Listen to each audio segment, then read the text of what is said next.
Hi, you guys. I don't have any makeup on. My husband and I went to the gym this morning together, which we rarely get to do anymore because our schedules are so different. And so we were both off today. And so he's like, "Do you want to go to the gym?" And so I was like, "Sure," because we never get to do it. And then I just like soaked in some Epsom salt and then put castor oil on my face, which is like amazing for eyelashes and eyebrows. I love castor oil for everything. Just so you guys know. I'm sorry if you guys hear a truck in the background. It's a little.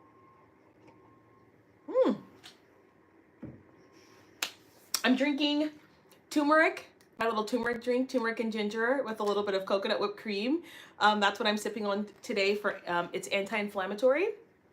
So, if you live a stressful lifestyle, you need anti-inflammatories. One of the ways you can get that is by turmeric. Make sure you have turmeric with black pepper because black pepper activates it. So just making a little golden latte for myself. And then we're going to talk about, maybe I should make Wednesdays like my love day.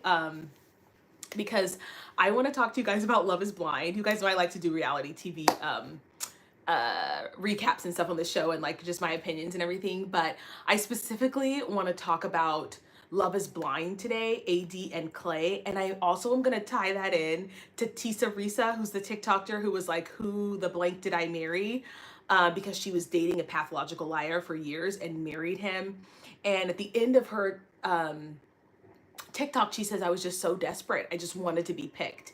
And I just thought about how many women are in this same situation. And honestly, the first person I thought of was AD and Clay on Love is Blind. So I want to talk about that. And I want to talk about how we are in a society where women are groomed for desperation, groomed for 50-50 relationships, groomed to be the emotional burden of the relationship, to take on most of the emotional labor of a relationship.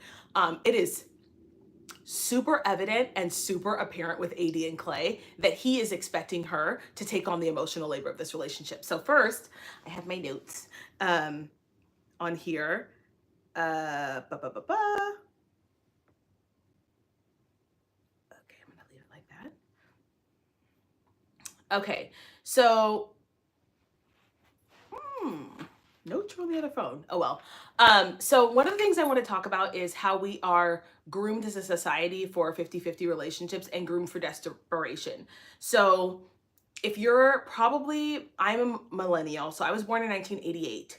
So if you were born in 1988, you were part of the girl power movement. You were part of the workforce is life movement that is apparent, that we're seeing now. You were part of the second and third wave feminist movement that says the most important thing is that you get a career and that you are able to take care of yourself, and everything else will come second.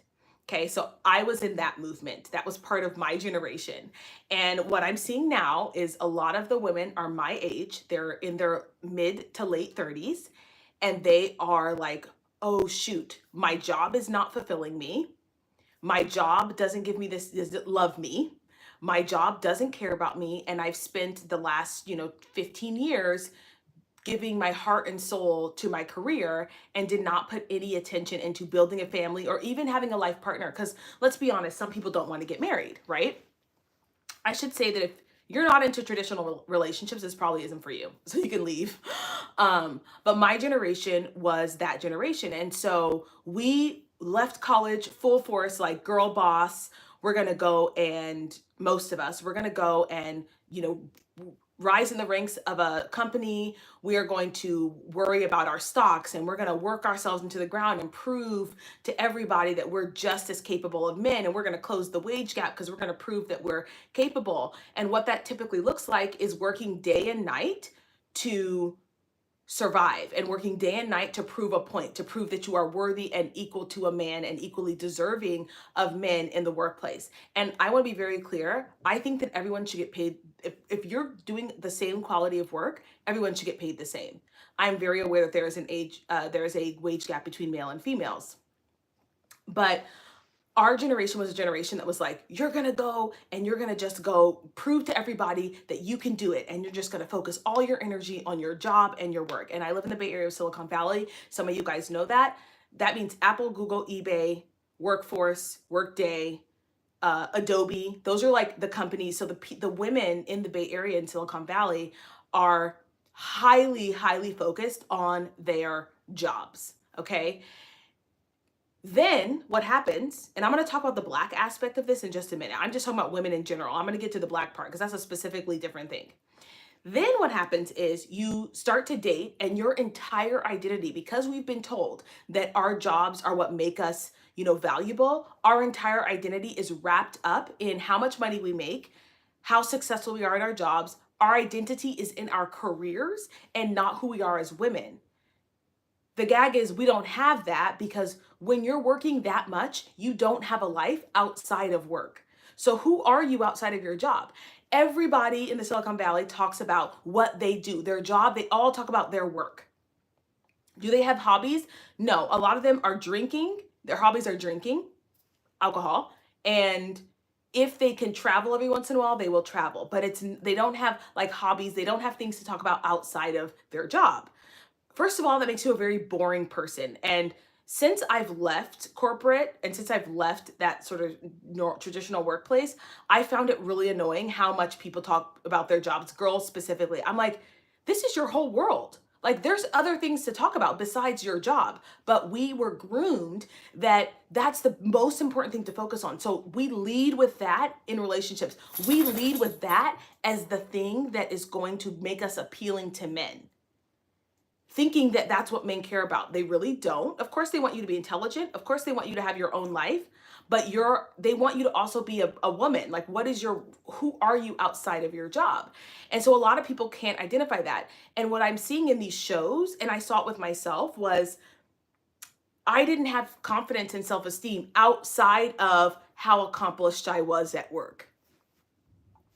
Do you guys want to talk about, or are we going to just pretend like this is not true? Are we going to be dishonest? Or are we going to you know what I mean? Are we going to have an honest conversation, right? So then what happens is you're dating and you're failing at dating because these men are dating another man. Can we talk about it? Like, they go on this date with you and the only thing you can talk about is your work and what you do and how accomplished you are. And that's not that it doesn't matter, but people want to date people. Like, they want to know what you do in your free time. What's your personality? How do what are your dreams and goals and aspirations? And if you haven't thought about that outside of your ladder, your corporate ladder, you're boring. You're boring. And people don't want to date boring people. And so they end up getting in a situation where they're on a show like Love is Blind. I'm not judging anybody because I was there. I was like dating you guys, and I was always leading with my accomplishments and what I've done and, my career and what I was doing in life.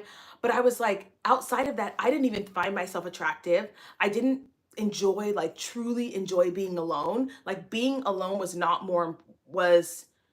let's put it this way. My motto now is, well, I'm married, but before I met my husband, was I have to enjoy you more than I enjoy being alone. Because I like myself and enjoy being with myself so much that if you're going to come into this, you have to be very special. And I have cultivated a life for myself that is enjoyable, where I have people in my life that I love, that I have things that I like to do. My relationship with myself is healthy. My relationship with God is healthy. I have a healthy self-esteem that is not tied to my accomplishments. Of course, that's part of it, but my self-esteem comes from knowing that I can go through challenges and that I can do this and that. So anyway, I was that person, and I could see it in these women on these shows that the soon as something comes knocking down their door, the cutest thing walking comes knocking down their door, they're like, yes, I don't care if you have red flags. What AD said, I'll paint my nails red to match. You guys are going to hear that. I'm going to try and play the clip. I'm going to paint my nails to match. And there's just level of desperation. And so you start to not think about what really matters in a relationship. And you're just like, is he cute? Is he saying the right things? Okay. Like, I can work through anything. And let's talk about this from like a Black perspective really quickly. A lot of times in the Black community, Black women are groomed to be the mothers of everybody, including men, including grown men. And to do the emotional labor of building up men and raising them to be men, boys to be men, even in adult relationships. So we treat men like babies. We infantilize them and call them boys and babies. And it's not malicious. It's just how we've been groomed. And we don't expect manhood out of them. We expect ourselves to develop them. And we say things like, oh, there's nothing wrong with being a forklift driver. Baby, if you're there's nothing wrong with being a forklift driver, but that's not for me. That's not for me. Okay, because we're like, oh, it's okay. We don't want to hurt their feelings. That's how we get into situations, like we're in. And so a lot of Black women are groomed from birth to be the emotional, physical, spiritual provider in their families for men. So when we see AD and Clay, she falls right back into that stereotype. She's like, oh, I can, he goes, I just need someone to believe in me. Nah, honey, baby, and Amy, there's a God for that. And I want you to believe in yourself, and then I'll believe in you. But you cannot pin your failures on me. He's setting her up for failure by saying, I just need somebody to believe in me. He's pinning his success on her. When you believe in me enough, then I'll do it. And that is very common in the Black community, where there is this idea that, you're supposed to be supporting me and then I can be successful. And Black women don't have that. Like, we don't have that from other people. We may get it from other women, but the community as a whole doesn't say, I as a man am going to believe in you and support you the same way that you believe in me and support me. It's very uneven. There's no equity there. So we are very accustomed to being the people who build you up and never say no to you and just keep sticking with you, because if I just believe in you enough, then you'll be successful. And this is how we get into this desperation, because that says, I don't believe that I am worthy enough for a healthy man, that I will settle for building up a man when he's not ready for marriage and when he tells me. Now, in the case of Reesa Tessa, I do have another video coming on that. She was just so desperate for love because she was in the situation that I was talking about previously in this video, which is, I've been spending my whole life building my career and all this other stuff, and I didn't focus on developing a healthy relationship. And now I just want the fairy tale, and I won't even look at the red flags. And it's very common in the Black community also for us not to talk about what a healthy man is. We do not talk about in families what a healthy man looks like. How does he respond? We don't talk about the fact that there's a lot of narcissistic men out there. We're going to play some clips from Clay. He is demonstrating pure arrogance, immaturity, and narcissism with AD. And he tells her who he is, and she chooses not to believe him. She chooses to turn the other cheek.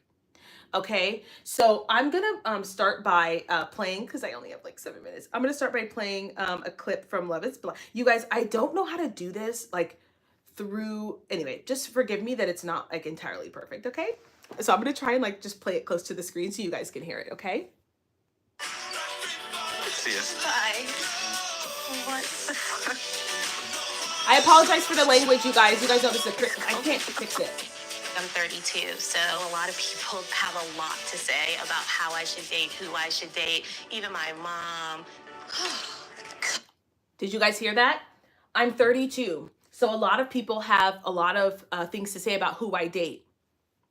That is something that happens to women over 30 in all areas, but particularly with Black women. Then it's like, you'll hear in the case of Reesa Tessa, her mom was like, I'm just glad you're married. Nope, that ain't, nope. I have 2 sisters. One of them is going to med school at UCLA, like slay, okay? I have 5 sisters, but one's going to UCLA. The other one is a PA, a physician's assistant, okay? I tell them all the time, I promise you guys, do not get desperate because you are over 30. One of them is 30 now. The other one's really young. Do not get desperate. I tell them that all the time, because people will start to say things to you and you start feeling rushed to just pick up anything that has a male part. And we're not doing that, but she is telling you how desperate she's feeling. Okay, hold on. Goodness. They're like, maybe you should stop dating these players and these athletes and these ballers. I don't really give the nice guy a try. If I see a red flag, I'm like, oh, well, I'll just paint my nails red to match. But I really want something real. So she said, I don't go for nice guys, which is the problem, right?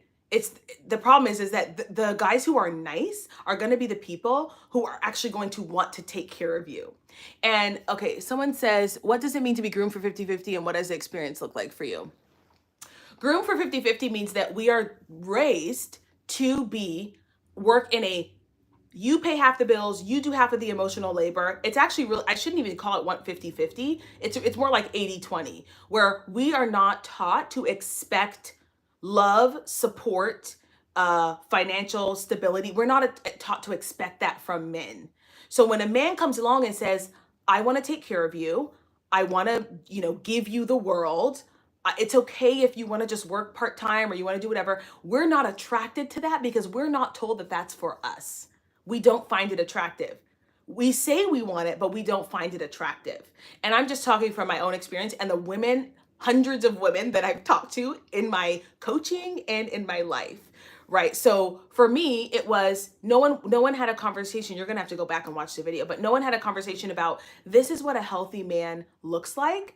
And this is the kind of man that you want to date. Now there's men that you date and there's men that you marry. And they're two different kinds of people.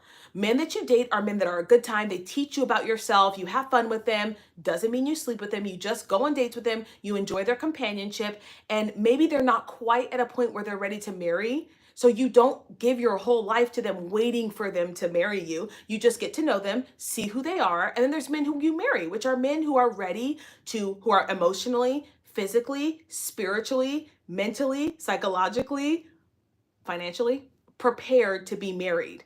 And those are the kind of people that you need to find attractive. But no one talks to us about that. So if no one tells you that, we're stuck with society's definition, which is, you're just like a man, you bring half to the table, all this other stuff. It's like, no.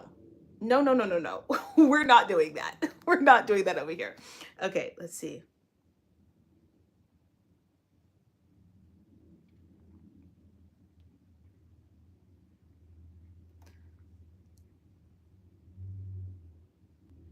Hello? Hello. What's your name? My name is Amber, but I go by AD. AD, all day. All day. What's your name? My name is Clay. All day All and day. Clay. I love that. What was it, dating apps, what you were doing before? Dating apps, it was just not working for me. I'm more of a FaceTime, let's talk on the phone. Like, You want a pillow talk? yeah, we on pillow talk, because at the end of the day, like, I'll put my radio tone on and let's kind of vibe out. Let me hear that. Hold on. Welcome, ladies. This is Smooth 107.1. He's so Coming funny. to you on a smooth line of Love is Blind. Here we go. Let's go, AD. Let's go, AD. Hey, Clay. Yes. How old are you? I'm 30. What about yourself? I'm 32. Okay, so let me say this. His energy is really cute. It's infectious. But I will say what bothered me instantly about this clip is that he immediately went for the joke. He immediately went for, he didn't want to get to know her. Like this is, you're trying to get married. And I can tell you when a man is serious about marriage, they're going to have jokes and stuff, but they're going to ask you the right questions. He immediately went for pillow talk, the sex talk. Like he is not ready for marriage. It immediately gave me child vibes. And I know like people are going to be like, oh, it's a show, it's whatever. But he immediately gave me child vibes. I was like, oh, you're immature. You know what I mean? Just one second, guys.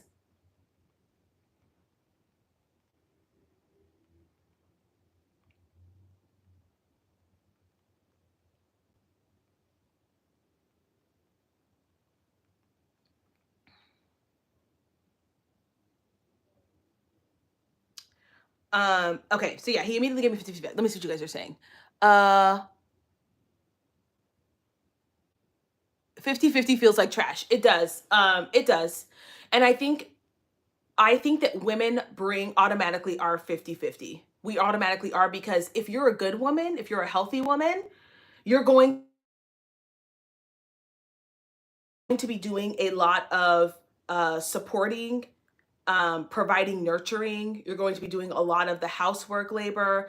You're going to be doing a lot of the cooking and cleaning and all that stuff. That automatically in and of itself is a job.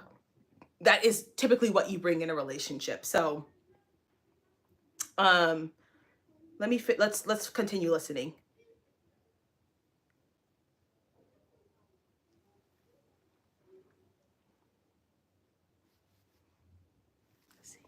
When I first turned 30, I was trying to hold on to 29 for as long as possible. Oh gosh, why? I just don't want to age, you know? I just don't want to age. This man is telling this woman that he is not ready. And I know some of you guys are going to be like, oh, you're exaggerating. Please listen to these people when they tell you they don't want to grow up. Please listen to these people when they tell you they don't want to grow up. He is telling her, I don't want to grow up, which usually means that's code for I'm actually not ready to settle down and get married and have children. Code. I want to be a player. I don't want to be a... It's only up from here, Clay. I was actually thinking about getting a cat. What you think about that? Absolutely not. I'm terrified of cats. You terrified of cats? Terrified. I like the fact that cats, you don't need to show them love all the time, you know? That's a problem for That's me. a problem. You don't need to show them love all the time. He is literally telling her, he is absolutely telling her he's not ready. You don't need to show them love all the time. You're on a dating show.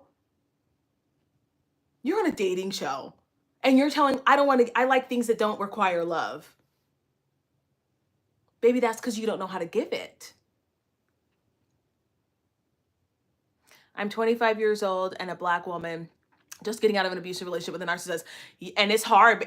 That was me well, you're lucky. I got out of mine at 27. It's tough because you don't know what else to be attracted to because no one else has told you.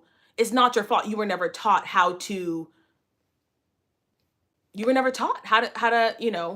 choose properly.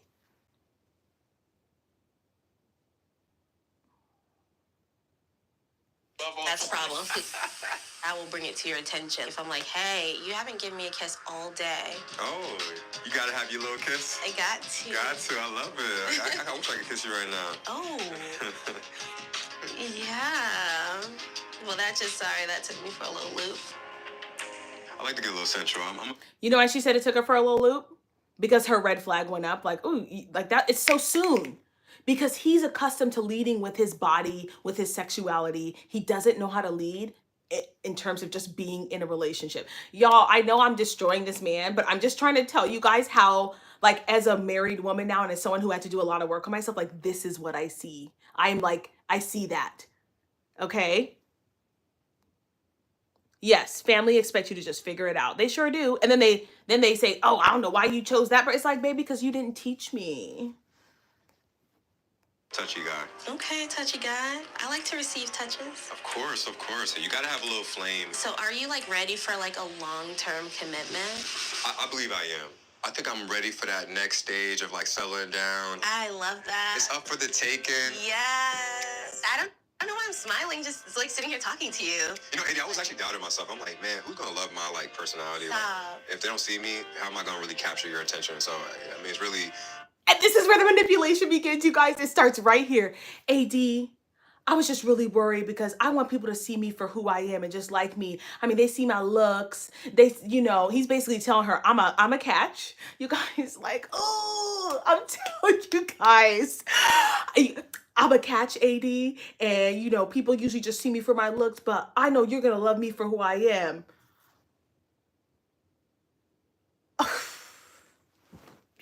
I just can't with him. I just cannot. It's like he is telling this is where the manipulation starts. I'm very good looking. That's what he's telling her. I hope you're up for the challenge, and I want you to look past the fact that I'm a player and just see me for who I am. And she's like, oh, look at him. He's just so self-aware. It's like, girl, no. Oh, yes, Celeste, you'll have to go back and at the beginning of the video, I talk about how we are groomed for 50-50 and how we're not really taught to expect or receive love, especially as Black women. We're not really taught to be supported. We're taught to be that for everybody else. We're taught to be the spiritual guide, the financial guide, the emotional support, but we're not really taught to that that's something for us. We're taught to give it. And you're going to see with AD and Clay, honey, he is pulling that right out of her, pulling it right out of her. It's like sad, actually. Words of affirmation has been very helpful for me because I was actually kind of doubting myself through this process, you know? Mm-hmm. That's so relatable, but I'm glad I was able to do that for you. Look at us. I'm glad I was able to I'm glad I was able to do that for you. I'm so glad I was able to just be your emotional support. And it's like, you should be emotionally supportive to men. I mean, I'm like that with my husband. You know, I am his part of his emotional support system. But it's just cringy because it's not genuine coming from him. You know, that's not something that you would say on a first date, you know? So it's just, let me see if she says anything else. Jimmy, man. Okay, they're done here. That's fine. You're talking to girls right here, right? Yeah, absolutely.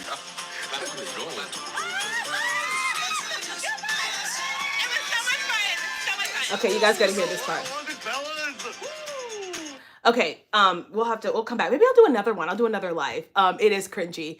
That's why I tapped out of even dating. I did take some time off for a while too from dating because I had to learn how to like myself and love myself enough to choose someone who was actually going to value me, because our nervous systems are not necessarily wired for that right now. And that's why AD is so attracted to Clay still. And there's another part of this episode, maybe I'll do a different section, but on episode 2, she says, he feels like home. Baby, run. Run. He feels like home because there's your neurons are like, yes, toxicity. That's why he feels like home to you. So yeah, you definitely have to be able to be intuitive enough to sense when someone is off. And I can tell you guys, when I was in the relationship with the guy that I'm talking about, who was a narcissist, he was very, very charming, good looking. People were like, oh my gosh, he's so attractive. He knew it. And he did a lot of the stuff that Clay did, which was, I just need someone to believe in me. And, you know, see, I just need somebody to trust me. These people are just, he was a victim. He was a victim. And he led with his sexuality too. And and instead of with, you know, oh, where can we go in this relationship?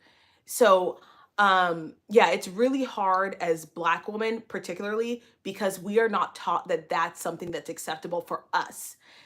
I don't even want to say that other people are other people are taught this. I think it's just innate in their culture, like what they see. So how many times in your family do you see a woman who is completely taken care of? And that doesn't even mean she's not working. It just means that her emotional needs are met, where she's not rushed and hurried and hardened and, you know, angry. Like, I'm sorry, but that is what we see in our community. So of course your neurons are wired to say, that's what this is. That's what we deserve. That's who we are.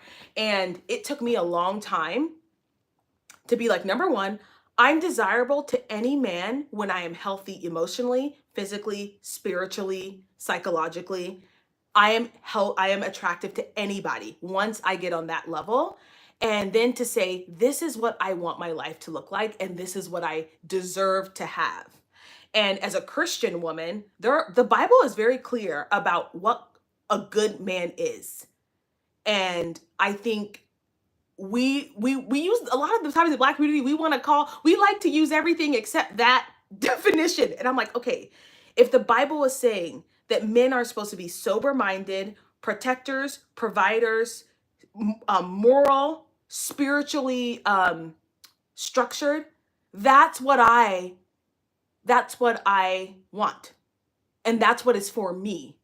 So we use the Bible in the Black community for a bunch of other stuff, but we don't use it for like what a good man is, and being okay with saying, hey, if he doesn't have these things, then he's not ready for marriage, and he's not someone who's good for marriage. And so I just think we also need to have, you know, honest conversations about what is good, what is worthy, what is worth choosing. Please don't waste your time with you. I'm 39, spent so much time on my choices that I've given up on. Oh, please. God has a plan for you for sure. Yeah, you need to you got to do some inner work around like your value, but do not give up on having a family. There are plenty of women who have children later in life and they're fine. But I would definitely say like be selective about who you want. Okay, you guys, I gotta hop on a call. I'm so sorry, you guys. If you want me to do another part of this video, I can probably hop on later this week. Please don't forget to like, share, comment, and subscribe, and I'll see you guys in the next one. Bye.